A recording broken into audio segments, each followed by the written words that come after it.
ഓം ശ്രീ ഗുരുഭ്യോ നമഃ. ഓം ശ്രീ പരമാത്മനേ നമഃ. ഓം ശ്രീ ലളിതാംബികായൈ നമഃ.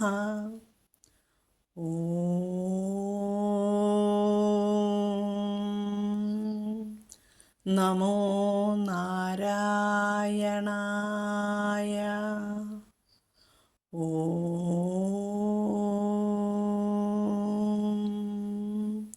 നമോ ഭഗവതേ വാസുദേവായ.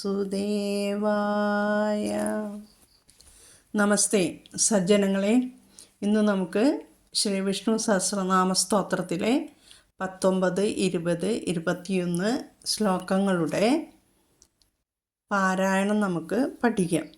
19ാമത്തെ ശ്ലോകം പാരായണം ചെയ്യാം. മഹാബുദ്ധിർമഹാവീര്യോ മഹാശക്തിർമഹാദ്യുതിഃ അനിർദ്ദേശ്യവപുശ്രീമാനമേയാത്മാ മഹാദ്രിധൃക്. ഒന്നും കൂടി പാരായണം ചെയ്യാം. മഹാബുദ്ധിർമഹാവീര്യോ മഹാശക്തിർമഹാദ്യുതിഃ അനിർദ്ദേശ്യവപുശ്രീമാനമേയാത്മാ മഹാദ്രിധൃക്. മഹാബുദ്ധിഃ, മഹാവീര്യഃ, മഹാശക്തിഃ, മഹാദ്യുതിഃ. ഇതാണ് ആദ്യത്തെ വരിയിലെ പദച്ഛേദങ്ങൾ. മഹാബുദ്ധിഃ, മഹാവീര്യഃ. ഇവിടെ വിസർഗത്തിന് മുമ്പ് ഇകാരം വന്നു, ബുദ്ധി ഇകാരം വന്നു. വിസർഗശേഷം വർഗാക്ഷരങ്ങളിലെ പ്രഥമ ദ്വിതീയ ഒഴിച്ചുള്ള അക്ഷരം വന്നു, അല്ലേ, മാ വന്നു. അപ്പോൾ ഇവിടെ രേഭം വന്നിരിക്കുന്നു, വന്നിരിക്കുന്നു. മഹാബുദ്ധിർ മഹാവീര്യഃ. അത് കഴിഞ്ഞിട്ട് മഹാവീര്യഃ കഴിഞ്ഞിട്ട് മഹാശക്തിഃ വന്നു, അല്ലേ. അപ്പോൾ ഇവിടെ മഹാവീര്യോ എന്ന് വന്നു, ഓകാരം വന്നു. അത് പറഞ്ഞു തന്നിട്ടുണ്ട് എല്ലാ നിയമങ്ങളും ആദ്യം.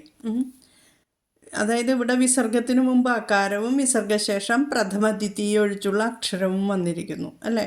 അതുകൊണ്ട് ഓകാരം വന്നു. മഹാബുദ്ധിർ മഹാവീര്യോ എന്ന് വന്നു. മഹാശക്തിർ മഹാദ്യുതിഃ. അവിടെ മഹാശക്തിഃ മഹാദ്യുതിഃ. അപ്പോൾ രേഭം അവിടെ വന്നു. ഇനി അനിർദ്ദേശ്യവപുശ്രീമാൻ അമേയാത്മാ മഹാദ്രിധൃക്. ഇവിടെ എന്താണ്? അനിർദ്ദേശ്യവപുഹു. അതാണ് അവിടുത്തെ പദച്ഛേദം. അനിർദ്ദേശ്യവപുഹു. പിന്നെ ശ്രീമാൻ അമേയാത്മാ.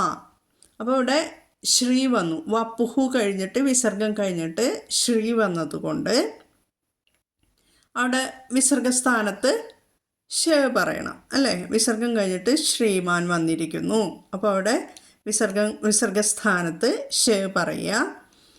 അടുത്തത് ശ്രീമാൻ അമേയാത്മാ. അത് ശ്രീമാൻ അമേയാത്മാ എന്നുള്ളത് ശ്രീമാൻ അമേയാത്മാ എന്ന് വന്നു. എന്നുമായും കൂടിയിട്ട് നാ വന്നു. ശ്രീമാൻ അമേയാത്മാ മഹാദ്രിധൃക്. ഇവിടെ മഹാദ്രിധൃക് ചൊല്ലുമ്പോൾ ഒന്ന് ശ്രദ്ധിക്കണം. മഹാദ്രി, ദ്രി എന്നാണ് പറയേണ്ടത്. അത് കഴിഞ്ഞിട്ട് അടുത്തത് ധൃക് എന്ന് പറയുമ്പോൾ ഘോഷമാണെന്ന് ആലോചിക്കണം കേട്ടോ. ഇത്രയേ ഉള്ളൂ ഈ ശ്ലോകത്തിൽ. അപ്പോൾ ഒന്നും കൂടി ചൊല്ലിത്തരാം. മഹാബുദ്ധിർമഹാവീര്യോ മഹാശക്തിർമഹാദ്യുതിഃ അനിർദ്ദേശ്യവപുശ്രീമാനമേയാത്മാ മഹാദ്രിധൃക്. ഇവിടെ ശക്തിർ, തീയാണ്, ശക്തിർ. പിന്നെയുള്ളത് ശ്രദ്ധിക്കാനുള്ളത് വപ്പു, പൂ പറയണം. വപുശ്രീമാൻ അമേയാത്മാ മഹാദ്രിധൃക് കേട്ടോ. ഇത്രയേ ഉള്ളൂ ഈ ശ്ലോകത്തിൽ. ഇനി അടുത്ത ശ്ലോകത്തിലേക്ക് വരാം. 20ാമത്തെ ശ്ലോകം.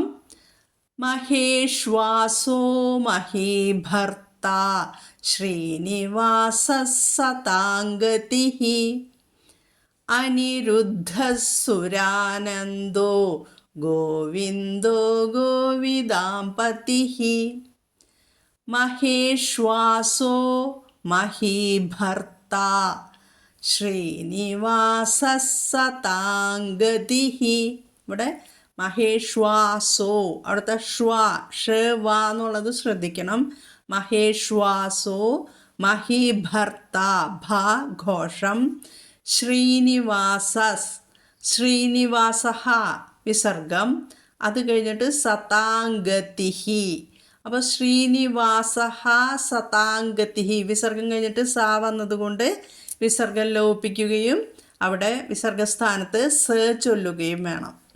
സതാംഗതിഃ, സതാം എന്ന് പറയില്ല. അനുസ്വാരത്തിന് ശേഷം ഗ, കവർഗത്തിലെ ഗ വന്നതുകൊണ്ട് കവർഗത്തിലെ അനുനാസികമായ ങ ഇവിടെ ചൊല്ലണം. സതാംഗതിഃ സതാംഗതിഃ. തീ പറയണം കേട്ടോ, അത് മൃദുവായ ദീ ആയിട്ട് ചൊല്ലരുത്. ഇവിടെ ഒരു പാഠഭേദമുണ്ട്. ചില പുസ്തകങ്ങളിൽ സതം ഗതിഹി എന്നുണ്ട്. സതം ഗതിഹി കേട്ടോ. അപ്പോൾ സതംഗതിഹി എന്ന് പറയണം, സതാം എന്നില്ല കേട്ടോ. അത് ഒന്ന് ദീർഘില്ല എന്നർത്ഥം. അടുത്തത് അനിരുദ്ധസുരാനന്ദോ ഗോവിന്ദോ ഗോവിദാംപതിഃ. ഇവിടെ എന്താണ്? അനിരുദ്ധ സുരാനന്ദ ഗോവിന്ദ ഗോവിദാംപതിഃ. ഇത്രയാണ് ഇതിൻ്റെ പദച്ഛേദം. അനിരുദ്ധ സുരാനന്ദ അനിരുദ്ധസുരാനന്ദോ അല്ലേ, അവിടെ അത് ശ്രദ്ധിക്കുക. പിന്നെ ഗോവിന്ദോ ഗോവിദാംപതിഃ ഗോവിന്ദ ഗോവിദാംപതിഃ. അവിടെയും ഓകാരം വന്നിരിക്കുന്നു. എല്ലാ നിയമങ്ങളും പഠിപ്പിച്ച് തന്നിട്ടുണ്ട്. ഇപ്പോൾ ഇനി പറഞ്ഞു പോകുകയേ വേണ്ടൂ അല്ലേ. ഗോവിദാംപതിഃ, ഇവിടെ അനുസ്വാരം ഉണ്ടെങ്കിലും പവർഗത്തിലെ അനുനാസികം മായ ആയതുകൊണ്ട് നമുക്ക് പ്രത്യേകം എടുത്ത് പറയേണ്ട ആവശ്യമില്ല. ഗോവിദാംപതിഃ, പത്തി തീ പറയണം, അത്രേ ഉള്ളൂ കേട്ടോ. അധികം വിഷമമൊന്നുമില്ല ഈ ശ്ലോകം ചൊല്ലാനായിട്ട്.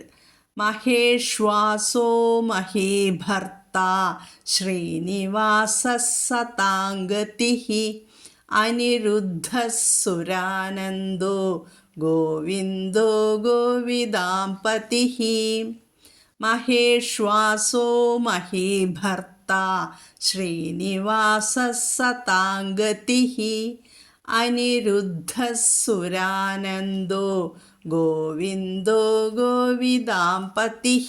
ഇത്രയേ ഉള്ളൂ ഇതിലെ പദച്ഛേദമെല്ലാം മനസ്സിലായിട്ടുണ്ടാവുമെന്ന് വിശ്വസിക്കുന്നു. ഇനി അടുത്തത് 21ാമത്തെ ശ്ലോകം. മരീചിർദമനോ ഹംസസുപർണോ ഭുജഗോത്തമഃ ഹിരണ്യനാഭസുതപാഃ പത്മനാഭഃ പ്രജാപതിഃ. ഇവിടെ ശ്രദ്ധിക്കാൻ ഉണ്ട്. മരീചിർദമനോ ഹംസസുപർണോ ഭുജഗോത്തമഃ ഹിരണ്യനാഭസുതപാഃ പത്മനാഭഃ പ്രജാപതിഃ. മരീചിഃ ദമനഃ. അപ്പോൾ മരീചിർ ദമനഃ രേഭം വന്നു. ദമനഃ ഹംസഃ. അപ്പോൾ ഇവിടെ ധമനോ വന്നു. അതൊക്കെ അതിൽ എഴുതി തരുന്നുണ്ട്. ധമനോ ഹംസഃ എന്നുള്ളിടത്ത് വിസർഗം കഴിഞ്ഞിട്ട് സുപർണഹ എന്ന് വന്നതുകൊണ്ട് ഹംസസ് വിസർഗം കഴിഞ്ഞിട്ട് സാ വന്നാൽ വിസർഗസ്ഥാനത്ത് സ ചൊല്ലണം. അപ്പോൾ ഹംസസ് സുപർണോ, അവിടെ ഓകാരം വന്നു. സുപർണഹ ഭുജഗോത്തമഃ, അതുകൊണ്ട് അവിടെ ഓകാരം വന്നു. സുപർണോ ഭുജഗോത്തമഃ. ഭൂ പറയുമ്പോൾ ഘോഷം പറയണം കേട്ടോ. മരീചിർദമനോ ഹംസസുപർണോ ഭുജഗോത്തമഃ. അടുത്ത വരി ഹിരണ്യനാഭസുതപാഃ പത്മനാഭഃ പ്രജാപതിഃ. ഇവിടെ ഈ വരി ശ്രദ്ധിക്കണം.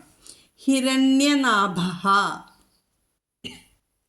അപ്പോൾ ഹിരണ്യനാഭഃ, പിന്നത്തെ വാക്ക് സുതപാഹ. അപ്പോൾ വിസർഗം കഴിഞ്ഞിട്ട് സു വന്നിരിക്കുന്നു. സാ വന്നതുകൊണ്ട് അവിടെ വിസർഗസ്ഥാനത്ത് സായുടെ പകുതി സ ചൊല്ലണം. ഹിരണ്യനാഭ എന്ന് പറയണം കേട്ടോ. നാഭ നാദന്ത്യമായിട്ട് ചൊല്ലിക്കോളൂ. ഹിരണ്യനാഭ സുതപ.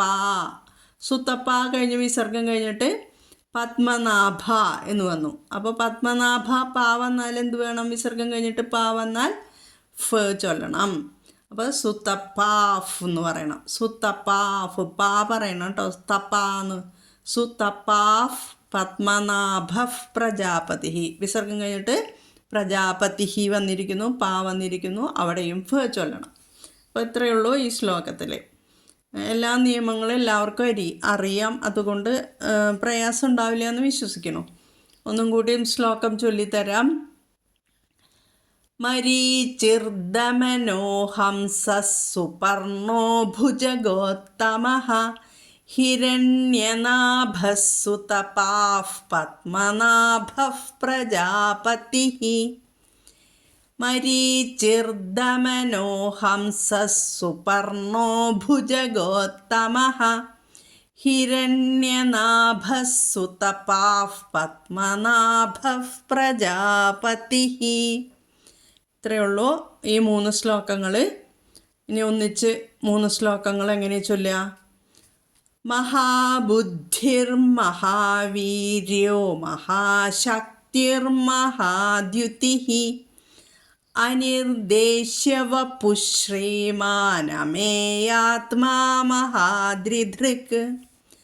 മഹേശ്വാസോ മഹീഭർത്താ ശ്രീനിവാസഃ സതാംഗതിഃ അനിരുദ്ധഃ സുരാനന്ദോ ഗോവിന്ദോ ഗോവിദാംപതിഃ.